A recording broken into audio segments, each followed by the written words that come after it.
아침 우리 교우들에게 기도문 하나를 소개하려고 합니다. 작성자는 소방관이 쓴 기도문입니다. 한번 들어보시죠.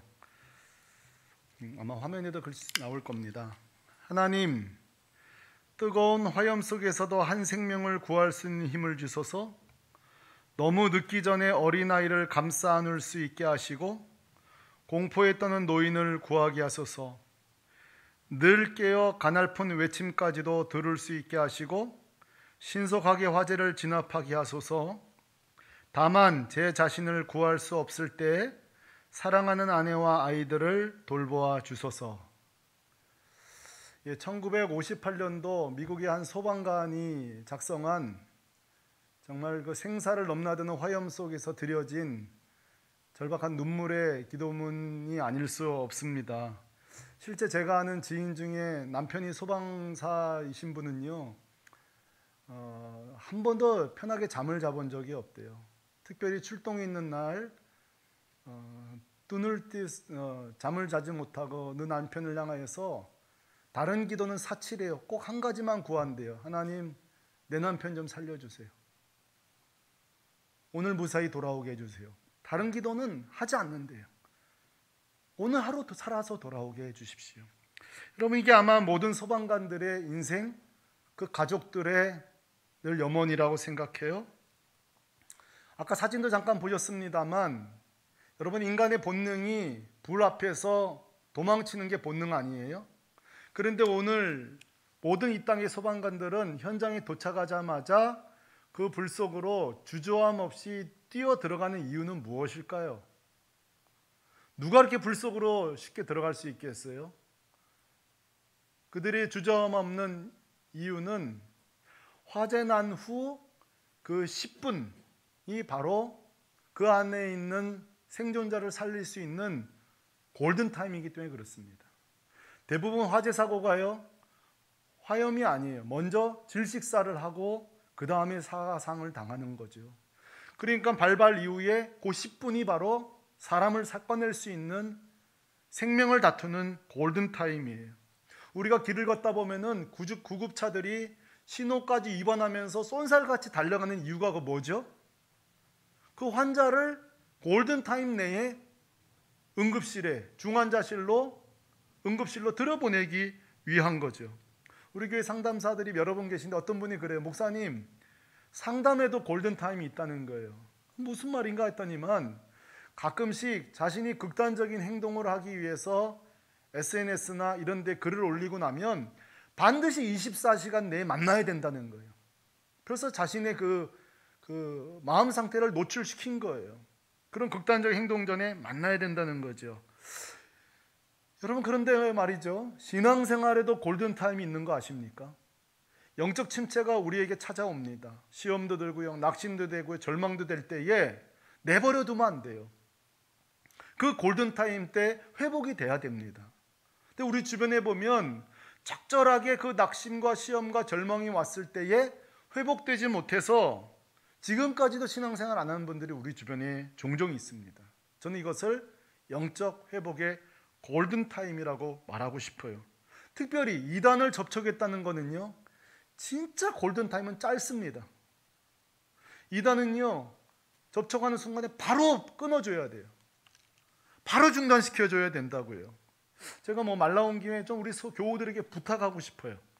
여러분이 외부에서 성경 공부를 한다든지 어떤 무슨 이렇게 자료들을 접할 때에 교육자들에게 한 번만 물어봐 주시면 좋겠어요. 괜찮은지, 가도 되는지, 건강한 것들이 많기 때문에 보셔도 되지만 한 번만, 그렇죠? 두드려보고 하시는 게 좋습니다. 자, 오늘 우리가 읽은 본문 말씀에도 보면은 아주 시급하고 긴급하게 영적 회복이 필요한 소위 침체 가운데 빠진 두 사람이 등장합니다. 17절에 이들을 향하여서 그저 그들이라고, 그들 두 사람이 이렇게 말하고 있지만 병행 구절인 마가복음 16장 12절인가요? 거기 보면은 이 두 사람을 제자라고 이렇게 말하고 있어요. 그러니까 12제자에는 포함되지 못했으나 기억나시죠? 70인 전도대 제자들이 또 있었습니다. 그들 중에 아마 두 사람이었던 것 같아요. 그런데 여러분, 이들이 17절 방금 보셨습니다만 지금 상태가 좋지를 못해요. 영적인 상태가 좋지를 못해요. 뭐라고 말하고 있죠? 두 사람이 어떤 빛을 띠고요? 슬픈 빛을 띠고 있다. 저 헬라어 뜻이 뭐냐면 비통함과 절망에 사로잡힌 거예요. 여러분, 제자들이 우리가 누가복음 앞부분 보면 이런 모습이 아니었어요. 늘 주님의 그 영광 앞에, 그 기적과 능력 앞에 늘 그 얼굴에 생동감이 있었고, 열기가 있었고, 환호가 있었고, 기쁨이 있었고, 오늘 이 아침에도 그런 은혜가 있기를 바랍니다. 주시다가도 이렇게 문장이 나올 때는 아멘 할 준비를 좀 하셔야 돼요. 지금 이들은 조금 전까지만 해도, 3일 전까지만 해도 비통함과 절망 가운데 있었어요. 그런데 왜 여러분, 왜 이렇게 이 지경이 되었을까요? 왜 이렇게 절망이 되었고 이렇게 비통함이 되었을까요? 그 이유는 우리가 오늘 읽지 않았으나 21절 때문에 그렇습니다. 21절에 보시면 사건이 하나 있었어요. 우리가 다 아는 사건입니다. 우리는 이 사람이 이스라엘을 속량할 자라고 바랐노라. 근데 어떻게 했다는 거예요? 이 사람이 누구예요? 우리 예수님이죠. 바로 예수님이 누구예요? 이들에겐 소망이에요. 이 제자들이 자기 인생을 걸었잖아요. 직업을 걸었잖아요. 전부를 걸었잖아요. 그런데 이 예수님이 십자가에서 죽어버린 겁니다. 그러니까 그냥 길 가다가 어떤 한 사람이 죽은 게 아니라 이 제자들에게는요, 전부가 끝난 거예요. 걸었던 인생이 끝난 거라고요. 이 두 사람만 그랬나요? 12제자들도 성경의 증언에 의하면 뿔뿔이 흩어졌다고 이렇게 증언하고 있잖아요. 사랑하는 성도 여러분, 우리는 지금 오늘 본문에서 영적 회복 골든타임에 서 있는 두 사람을 우리는 보고 있습니다. 이 둘은 두 갈래 길이 서 있어요. 다시 회복될 것인가? 이대로 주저앉고 고향으로 떠날 것인가? 회복될 것인가? 그대로 침체 가운데 살 것인가? 자, 오늘 이 엠마오로 가는 두 제자는 오늘 우리에게 적용한다면 누굴까요? 한번 생각해 보세요. 누굴까요? 바로 다양한 이유로 침체, 낙심, 절망하고 있는 이 땅의 모든 그리스도인들일 거예요. 이 두 제자가 하나님을 모르는 게 아니에요. 예수님을 모르는 게 아니에요. 안 믿던 거 아니에요. 예수님 늘 함께 있었어요. 그런데도 침체가 왔어요. 절망이 왔어요. 낙심이 왔어요. 오늘 우리도 마찬가지예요. 우리 새물교회 교우 중에 신문에다가 저는 오늘부터 예수 안 믿겠습니다 이러는 사람 아무도 없어요. 다 예배를 드리세요. 오늘도 나오셨잖아요. 신앙생활 하세요. 그런데도 침체가 우리에게 찾아온 때가 있어요. 영적 침체가 온다고요. 여러분, 영적 침체가 왔는지 안 왔는지 제가 좀 증세를 말씀드릴 테니까 여러분 한번 영적 체크를 해보십시오. 건강 체크를. 영적 침체는 4가지 꼭 반드시 현상이 나타나는데 한번 여러분 해보세요. 첫째로는 영적으로 생동감을 상실해요. 생동감 뭔지 아세요? 누가 얘기하면 막 좀 웃어주고 또 슬픈 얘기하면 좀 울어주고 그러는 게 생동감이에요. 근데 여러분, 웃기는 얘기를 해도 안 웃고 누가 막 슬픈 얘기해도 공감도 못하고 이 빡빡해진 영적 상태, 여러분 이게 바로 생동감을 상실한 거예요. 또 두 번째, 예배 감격의 상실이에요. 예배는 참여해요. 찬양도 불러요. 그런데 여러분, 감격이 없어요. 감동이 없어요. 이분이 예배 안 드리는 거 아니야? 드려요. 세 번째가 뭐예요? 우리 삶 속에 사실은 영적인 눈으로 보면 감사할 일이 많거든요. 기뻐할 일이 많거든요. 근데 그런 게 눈에 들어오지 않아요. 기쁨이 안 생겨요. 감사가 없어요. 공개적으로 하나님을 떠난 일은 우리는 없지만 하나님과 친밀함은 없어요. 혹시 여러분 중에 이 설교 누구누구 집사가 들어야 되는데 그러시면 안 됩니다. 적어도 이 4가지 앞에 내 이야기인데, 요즘 내 상태인데, 여러분 그런 마음이 들으신다면 오늘 잘 나오신 거예요. 오늘 이 설교는 바로 여러분의 것입니다. 이 중에 2가지 이상 있다면요, 지금 여러분은 동의하든 안 하든 나는 지금 영적 침체 가운데 있는 거예요. 이 엠마오로 가는 두 제자가 이 영적 회복 골든타임에 서 계신 것처럼 여러분과 저도 마찬가지예요. 이런 침체가 갑자기 찾아왔을 때에 찬양 감격이었고 구원의 감격이었고 그런데 계속 예배 생활은 해나가고 종교 생활은 해갈 때에 우리는 선택해야 돼요. 난 더 이상 이렇게 살 수 없어 하고 회복으로 나아가든지, 다시 뜨거움으로 나가든지, 내가 이렇게 형식적으로 맹숭맹숭하게 신앙생활 할 수 없어, 다시 주님과 나는 뜨거움을 회복할 거야, 나아가든지, 아니면 그대로 나아가든지. 제가 참 설교하기 제일 힘든 파트너는 이런 사람이에요. 목사님 매주 이렇게 열내서 설교하시는데 신앙이라는 게 그렇게 매번 뜨거운 건 아니에요. 어떻게 이렇게 예배가 늘 감격스럽고 찬양이 뭐 감격스럽고 늘 감사하고, 너무 그렇게 몰아가지 마세요. 좀 잔잔한 신앙생활도 있는 거예요. 저도 동의합니다. 그러나 제가 이렇게 반대로 물어볼게요. 그렇죠, 신앙생활이 이렇게 뜨거울 때도 있고 차가울 때도 있죠. 제가 그거를 부정하는 게 아니라 이걸 부정하는 거예요. 그러면 제가 묻겠습니다. 최근에 뜨거웠던 예배는 있으셨습니까? 최근에 업다운이 있으니까 뜨거웠던 개인 기도가 있으셨나요? 요 한 두세 달 동안 찬양 시간에 막 눈물의 감격이 일어나면서 막 찬양해 보신 적이 있으셨나요? 성도들 만나는 것이 너무너무 좋고 기쁘고 즐거웠던 적이 최근에 있으셨나요? 자, 이게 아예 요즘 최근에 없었다면 인정하셔야 돼요. 그 영적 침체입니다. 그 상태로 지속되시면 안 되는 거예요. 그렇게 목 놓아 기도하는 시간이 없었다면, 하나님과 1대1 깊은 교제가 없었다면 인정하셔야 됩니다. 한번 따라하십시다. 나는 영적 회복이 필요해. 인정하셔야 돼요. 이건 부인하시면 안 돼요. 인정해야 돼요.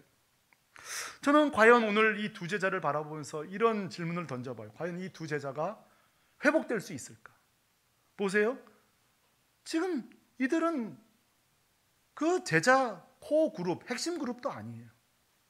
지금 보안이 엠마오로, 이 예루살렘에서 엠마오까지 25리니까 지금하고 좀 달라. 그 당시 셈법에 의하면 11.2km가 돼요.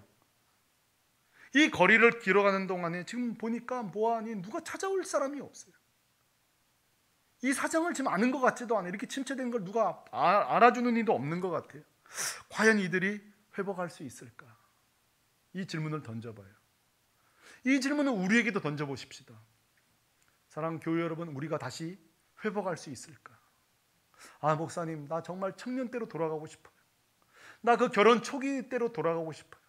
내가 처음, 우리 사역자들은 내가 처음 목사 안수 받았을 때로 돌아가고 싶어요. 우리 아이가 좀 몸이 건강치 못할 때 그때 막 씨름하면서 기도하던 그때로 돌아가고 싶어요.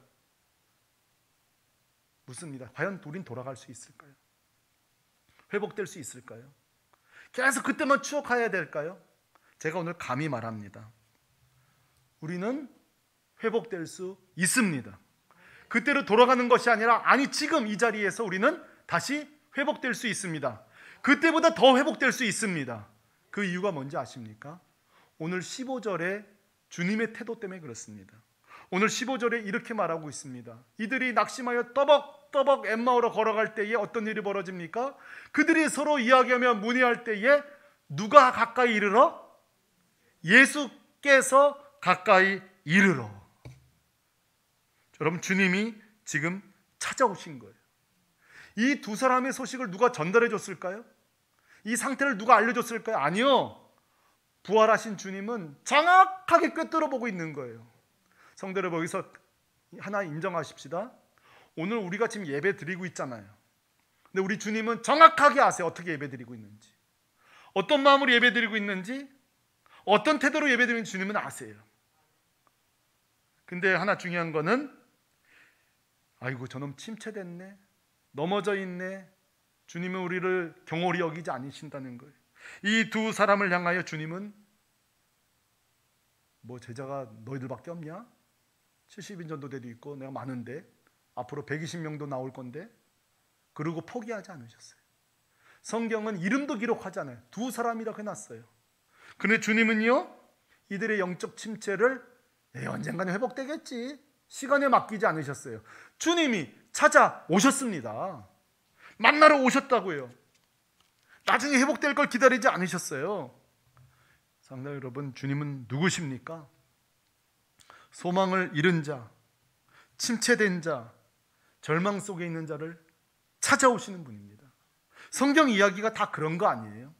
하나님이 구약의 이스라엘 백성에게 아무리 속속이고 애매겨도 찾아오십니다. 여러 모양으로, 천사를 통해서도, 때로는 사사를 통해, 선지자를 통해, 왕을 통해서 하나님은 계속 찾아오십니다. 신약시대에 아예 아들 되신 예수 그리스도가 우리를 위해 찾아오셨습니다. 찾아만 오셨나요? 우리를 위해 십자가 죽으셨습니다. 그리고 완전한 회복, 우리의 영생을 선물로 주신 거죠. 오늘 이 아침에도 오늘 예배 시간에 주님이 찾아오신 줄로 믿습니다. 중요한 건 여러분 개별적으로 한 사람 한 사람 위에 찾아오시기를 소망합니다. 이것이 바로 우리가 회복될 수 있는 딱 하나 유일한 근거예요. 다시 정리해 볼게요. 이 두 사람이 찾아간 게 아니에요. 우리 한번 그래도 다시 한번 해보자. 그래서 주님같이 만난 게 아니에요. 이들은 그저 포기하고 엠마오로 가던 중에 주님이 지금 버리지 않고 찾아오신 거예요. 저는 여기서 한 가지 던져볼 만한 질문을 제가 여러분 대신 한번 던져보게 하려고 해요. 어떻게 보면 좀 뻔한 질문일 수 있지만 지금 이 장면이 예수님이 부활하신 직후예요. 예수님이 부활하시고 가장 먼저 만난 사람이 여러분 누군지 아십니까? 뻔한 질문이라고 그랬죠? 예수님은요, 만약에 앞으로 세워질 초대교회를 생각하면서 업무량을 생각했다면 베드로를 먼저 만나러 가야 됩니다. 수장이 될 사람. 예수님이 자기를 신문했던 빌라도와 헤롯 만나러 가가지고 나 부활한 거 보이지? 그럴 수도 있었습니다. 예수님은 하도 낙심한 어머니를 만나러 갈 수도 있습니다. 또 제자들도 12제자를 먼저 만날 수도 있어요. 그런데요, 잘 보세요. 주님이 오늘 부활하고 제일 처음 만난 사람은요, 막달라 마리아와 이 두 제자예요.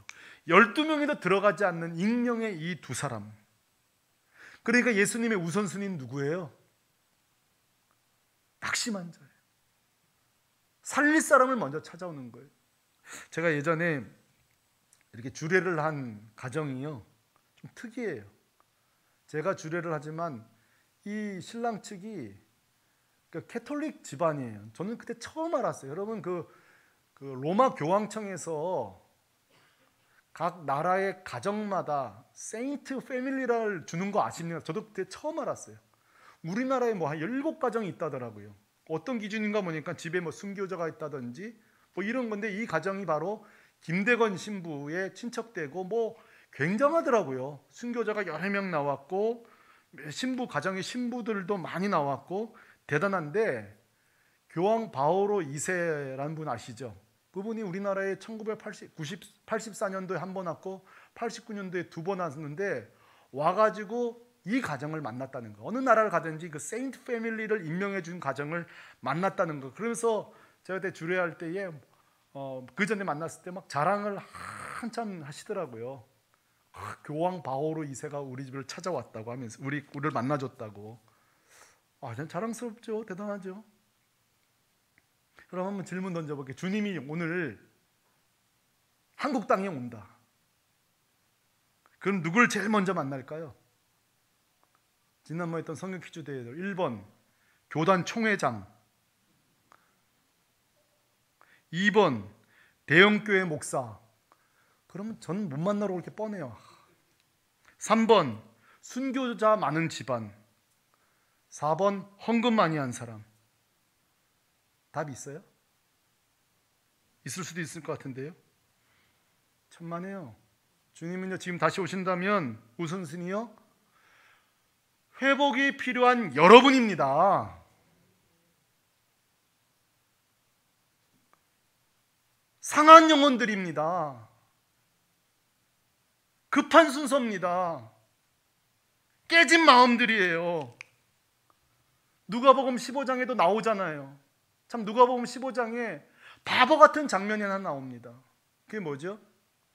목자가 하나 나오는데 99마리의 양을 두고 한 마리를 찾아서 강 건너고 산 넘어서 한 마리를 찾으러 가요.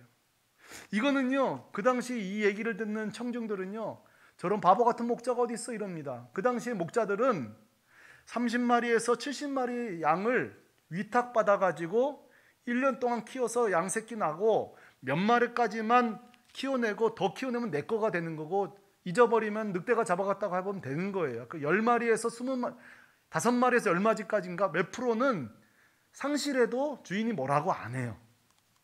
그러니까 그래서 옛날에 이 목자들이 거짓말 치고 자기가 획득해 놓고 잊어버렸다고 해버리면 끝이 나는 거예요. 그래서 얘는 그 당시에 그 재판에서 증인으로 세워지지 않는 사람이 목자였어요. 목자 그러면 아이고 그놈들 그것도 사기꾼들, 그런 대우를 받는 거예요. 그러나 예수님의 비유에 나오는 목자는요, 엉터리예요. 그 99마리를 다 두고 한 마리를 찾아가니 얼마나 엉터리예요. 그거 내버리면 되는 거지. 이 99마리가 중요한 거 아니겠어요? 그러나 주님은요, 자기를요, 이 한 마리를 찾아가는 목자로 우리에게 얘기해요. 주님은 그런 분이세요. 세상과 달라요. 가끔씩 그런 얘기해요. 목사님, 우리 자녀가 주님께 돌아와야 되는데 아유 저렇게 방황하고 있으니 저렇게 방황하는 애를 주님이 만나 주시겠냐고 다 사모하고 이래야지 주님 만나지. 그렇죠? 근데요, 천만에요, 오히려 그 아들이 우선순위 대상입니다. 아멘이십니까? 그 아들이 그 딸이 하나님 눈에는, 우리 주님 눈에는요 우선순위라고요. 때때로 우리가 범죄하고 예수 믿은 뒤에도 우리가 죄를 종종 짓잖아요. 그때요, 참 저도 해봐서 알지만 예배 드리러 가기 싫어요. 특히 막 부부싸움하고요, 그 다음날 교회 가기 싫어요. 어떻게 하냐고요? 다 아는 수가 있습니다. 막 그런 일이 벌어지면요, 막 예배 드리기 싫어요. 한번 따라 하십시다. 토요일은 조심합시다.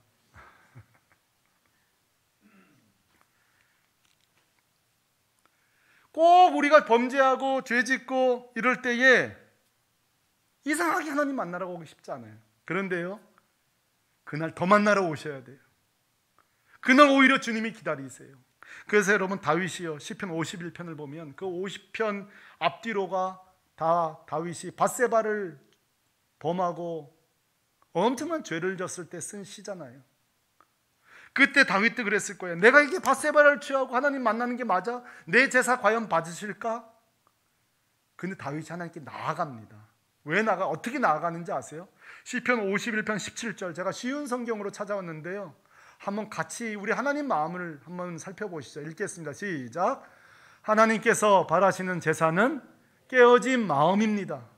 상처난 가슴과 죄를 뉘우쳐 주님께 고백하는 마음을 주를 경멸하지 않으실 것입니다. 아멘이십니까?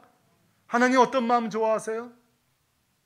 그렇게 짓고 싶지 않지만 죄질 수밖에 없는 우리 인생들, 또 넘어진 인생들을, 그 깨진 영혼들, 상처난 영혼들, 죄 짓고 나서 죄책감에 고통 겪고 있는 그들을 향하여 주님이, 다윗은요, 오히려 그런 자, 깨진 영혼들 하나님 기다리신다는 거예요.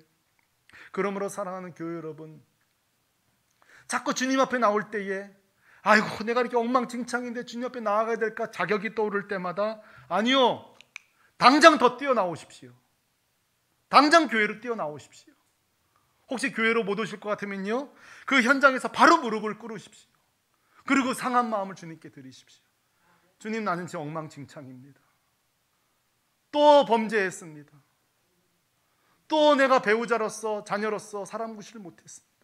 나는 지금 주님 너무 마음이 아파요. 그러면 안 된다는 거 알면서도 또 내가 이랬군요. 주님, 때론 저도 제가 싫어요. 근데요, 그런 자를 주님이 찾아오신다는 거예요. 얼마나 감사하냐고요. 오늘 이 방송을 보시는 분들에게 제가 또 수차례 권면했습니다. 오늘 또 권면합니다. 아이고 목사님, 저 술 좀 끊으면 나갈게요. 담배 좀 끊으면 나갈게요. 죄 좀 줄이면 나갈게요. 아니요, 지금 당장 나오십시오. 그 더러운 채로 주님께 나오십시오. 왜요? 여러분이 주님에게 우선순위입니다. 우선 대상이라고요. 제가 지난주 한 성도님 만나서 교제했습니다. 개인에게 제가 설교 시간에 써도 되겠냐 물어봤습니다. 그 남성도님이, 그 아버님이 이렇게 예수 믿음 간증을 이렇게 하세요. 본인 아버님이 예수 믿음 간증을 하시는데, 우리가 다 그렇잖아요. 인생 살다 보면 실패도 하고 어려움도 오고 좌절도 오잖아요. 이 아버님도 정말 그 절망 가운데 우리가 때로는 그러잖아요. 훌쩍 떠나고 싶을 때가 있잖아요. 모든 것이 힘들 때가 있잖아요. 그런 절망이 찾아온 거예요. 이 아버님께. 참 사실은 인간적으로 보면 위험한 순간이죠. 오늘 엠마오 제자들처럼 말이죠. 영적 회복이 필요한 위험한 순간이죠. 근데 제가 깜짝 놀랄 간증을 들었어요. 뭐라고 하시는 거 아니? 이 아버님 혼자, 제가 지금 기억으로는 혼자 뭐 공장인지 어디 사무실 혼자 계신데 막 살 소망이 없는 그때에 누군가 등을 탁 때리더래요. 그러면서 하는 말이 도대체 여기서 뭐 하고 있어? 그러시다는 거예요. 뒤돌아보니까 아무도 없는 거죠. 근데 여러분, 이 영적인 일은요 신비해요. 이 아버님이 직감했대요. 이게 예수님이구나. 이 예수님이구나. 그리고요 동화 같은 이야기 아니에요. 그날부터 신앙생활을 시작했다는 거예요. 여러분, 그곳에 주님이 찾아오신 줄로 믿습니다. 인생의 최극단에 선 그 인생을, 여러분, 그분이 계신 장소를 누가 알려줬겠어요? 누가 뭐 주소를 알려줬겠어요? 지금 마음 상태를 누가 알려줬겠어요? 그러나 주님은 정확하게 알고 계신 거예요. 내가 택한 아들, 내가 구원할 백성, 내 영혼 알고 주님이 찾아오신 거예요. 아, 나도 좀 그런 이런 일이 있었으면, 여러분 교회 나오십시오. 제가 또 등 때리는 거 제가 기가 막힙니다. 한 세 대씩 때려 드릴 테니까. 그러고 그냥 여기서 뭐 하고 있어? 하면서 제가 호통치는 거죠. 여러분, 우리 주님은요, 제가 놀랐어요. 내비게이션이 없어도요 정확하게 찾아가세요. 막혀도 찾아가세요. 주님은요 모르시는 곳이 없어요. 산속이든 강가든, 요나 같은 경우는 지중해 밑바닥까지 찾아오셨잖아요. 할렐루야. 주님 못 가시는 곳이 없어요. 저는 도전하고 싶어요. 제 자신과 우리 교우들에게. 우리가 입으로는 주여 주여 외치고 주님 부활하셨습니다 말하지만, 진짜 우리의 삶 속에서 이 주님을 누리고 계십니까? 에휴, 신앙생활 뭐 뜨거울 때도 있고 차가울 때도 있고, 그거 말고요. 주님, 나 왜 요즘 차갑죠? 요즘 내 신앙 왜 이래요? 오세요, 와주세요, 나 좀 살려주세요. 왜 우리가 이렇게 요청을 못하죠? 왜 못하죠? 오늘 재밌는 거는요, 이렇게 주님이 찾아오셨잖아요. 근데 16절에 보면요, 몰라요, 예수님인지를. 이게 우리의 모습이에요. 같이 한번 읽어보실래요? 시작. 그들의 눈이 가리어져서 그인 줄 알아보지 못하거늘. 이게 오늘 우리의 모습이에요. 여러분, 정말 다시 묻고 싶어요. 오늘 예배 시간에 주님 계신 것을 믿습니까? 우리 삶 속에 주님 계신 것을 믿습니까? 아멘이십니까 진짜? 근데 실제 우리의 삶은 눈이 가리워져 그인 줄 알지 못하거늘. 나 혼자 사는 것처럼, 내 인생 내가 인도하는 것처럼, 우리 가정 내가 인도하는 것처럼, 내 부모 마치 내가 다 해결하는 것처럼 모든 짐을 내가 다 지고 낙심과 절망과, 여기서 여러분 눈이 가리워져, 이 말은요 헬라어로 크라테오란 말인데 한마디로 단단히 붙잡혔다는 뜻이에요. 걱정과 염려와 두려움에 단단히 붙잡힌 상태예요. 그러니까 이사야가 말했죠. 보아도 보지 못하고 들어도 듣지 못하는 거예요. 예수를 믿는데, 예배는 드리는데 우리 삶 속에 주님을 경험하지 못하는 거예요. 자, 여러분, 이 제자를 주님이 찾아오셔서요, 소위 저는 이렇게 부르고 싶어요. 회복 프로젝트라고. 프로젝트. 자, 너무너무 재밌는 세 가지 프로젝트를 하십니다. 한번 보실래요? 15절입니다. 이렇게 말씀하세요. 동행하시나 이랬어요. 동행이란 뭐예요? 같이 걷는 거예요. 첫 번째로 예수님이 이 제자들과 한 일은요, 함께 걷기예요. 11.2km를 계속 같이 걸어가시는 거예요. 걸어가시면서 뭐 하셨나요? 17절에 보니까 묻기도 하고 듣기도 하고 대화하셨다는 거예요. 한번 따라 하십시다. 함께 대화하기. 마지막입니다. 30절에 보면 주님이 직접 떡과 음식을 그들과 베풀면서 같이 식사했다는 거예요. 이것도 한번 따라해 보실래요? 함께 식사하기, 함께 걷기, 함께 대화하기, 함께 식사하기. 뭐 근사한 줄 알았죠? 아니에요. 여러분, 저 세 가지 공통점이 뭘까요? 예수님은 회당으로 찾아온 것이 아니라 일상 속으로 찾아오셨다는 사실이에요. 우리의 삶 속으로 찾아오셨다는 거예요. 같이 걷고 같이 대화하고 같이 식사했대요. 여러분, 주님과의 교제를요, 너무 종교적으로 형식적으로 생각하지 마세요. 우리 주님은요, 예배 중에도 찾아오시지만 잊지 마십시오. 지친 퇴근길에도 주님은 찾아오십니다. 아멘이십니까? 우리가 성경을 읽을 때도 찾아오시지만 잊지 마십시오. 부부가 대화할 때도 주님은 찾아오십니다. 우리 막 성찬식 있다 그러면 대단하게 여기죠? 우리 주님은 성찬식 중에도 찾아오시지만 잊지 마십시오. 여러분의 단골 식당에도 찾아오십니다. 제가 좋아하는 냉면집에도 찾아오시고요. 주님은요, 우리 일상 속에 찾아오십니다. 저는 오늘 말씀을 준비하다가요, 희한하게 옛날 기억이 떠올랐어요. 제가 초등학교 들어가기 전까지 저희 집에 이렇게 액자가 하나 걸려 있는데, 그때 이사하면서 제가 5학년 때 이사했으니까 그때 아마 그 액자가 분실된 집에 걸려 있지 않았는데, 제가 왜 학교 전이라고 알고 있냐면, 제가 글씨를 배울 때 그거를 처음으로 읽은 거예요. 글씨를 배울 때에 막 읽어보고 싶잖아요. 그때 그 액자가 있었는데, 모르긴 몰라도 여러분 집에도 걸려 있었을지 몰라요. 자, 같이 한번 읽어봅시다. 시작. 그리스도는 이 집의 주인이시요, 식사 때마다 보이지 않는 손님이시요, 모든 대화에 말없이 듣는 이시라. 자, 어릴 때 호구조사하겠습니다. 이거 집에 걸려 있었던 분, 어릴 때 몇 분 계시네요. 감사합니다. 감사합니다. 무슨 뜻인지 아셨어요? 어릴 때? 저는 저게 뭔 말인지 모르겠어요. 주님이 왜 주님인데 손님이라 그러나? 식사 때마다 보이셔야 되는데 왜 보이지 않는다 그러나? 우리 함께 안 계시나? 대화를 하셔야 되는데 대화를 안 하신다는 게 뭔 말인가? 어릴 때는 저 말이 하나도 이해가 안 됐어요. 읽을 줄 알았지. 근데 이게 지금 몇십 년 만에 이 설교 준비에 떠오르는 거예요. 지금 저게 뭐예요? 예수님의 일상성의 회복이에요. 신앙의 일상성의 회복이라고요. 우리의 이중성이 뭐예요? 예배 시간과 우리 삶이 다른 거잖아요. 기도 시간과 삶이 다른 거잖아요. 기도 때 내 모습과 삶의 모습이 다르잖아요. 옛날에 그래서 우스갯소리로 아버지가 강대상에서만 온유하시니까 제발 좀 강대상에서 안 내려오셨으면 좋겠다, 뭐 그랬다더군요.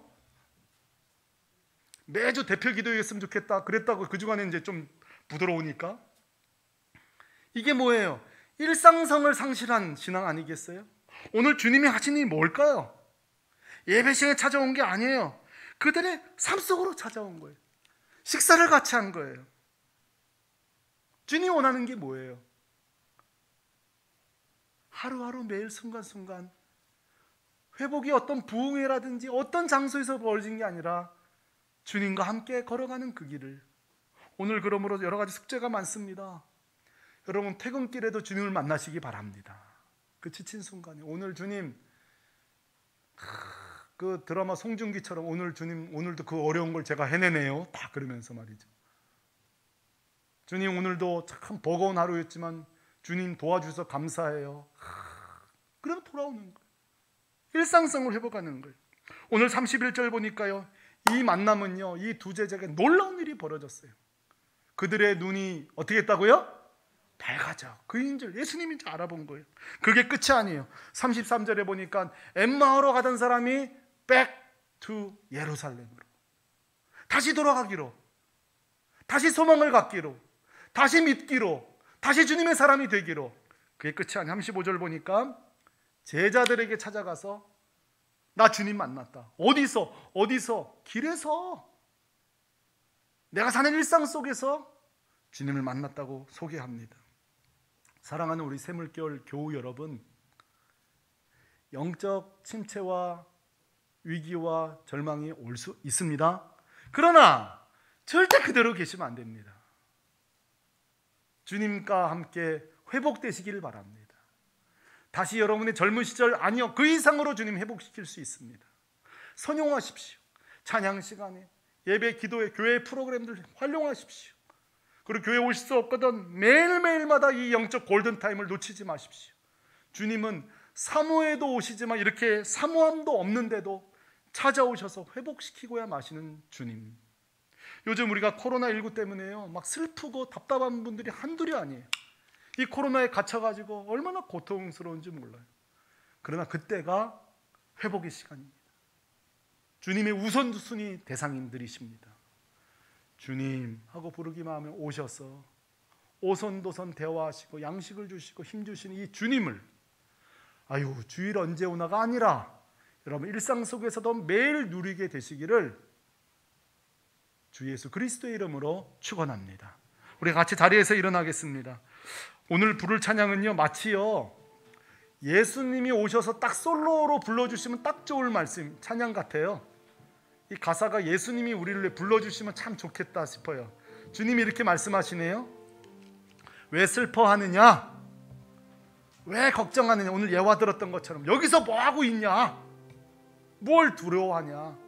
아무 염려하지 말라. 왜요? 후렴 보니까 내가 너와 항상 함께하리라. 내가 너를 지키리라.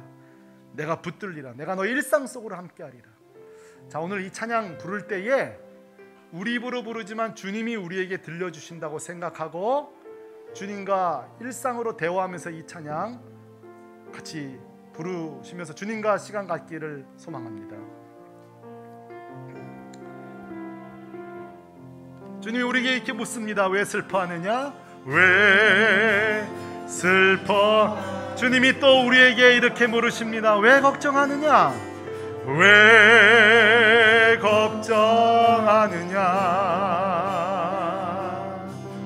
무얼 두려워하느냐?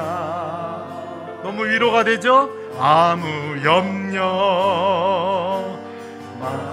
여러분 우리 주님은요 우리의 상황을 다 아십니다. 큰 어려움 우리의 아픔도 다 아십니다. 큰 아픔이 있어도 이제 아무 걱정아 주님이 말씀하십니다. 내가 널 붙들어. 아멘. 우리 손 들고 찬양하십시다. 아멘.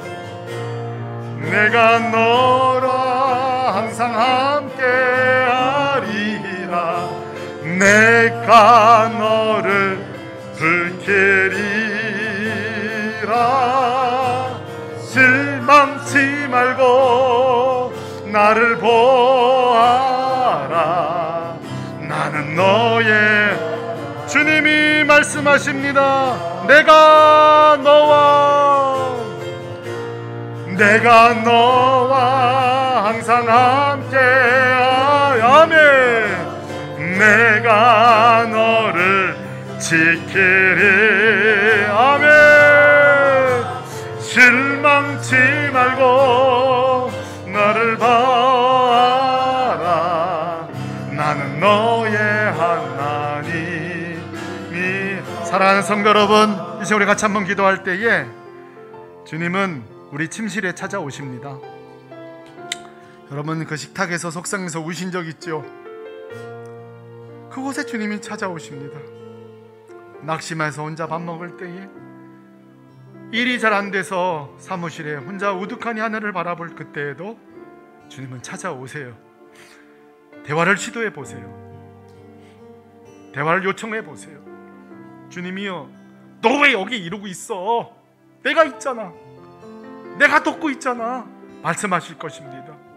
이 시간에 성전 신앙도 중요하지만 일상의 신앙 회복되게 하시고, 나와 함께 출근하시고 나와 함께 퇴근하시고 함께 식사하시고, 주님 360을 저 이렇게 살게요. 세상이 바뀌는 것도 중요하지만 내가 주님과 함께 살겠습니다. 우리 같이 오늘 말씀 생각하면서 기도하십시다. 기도하겠습니다. 걸어가신 아버지,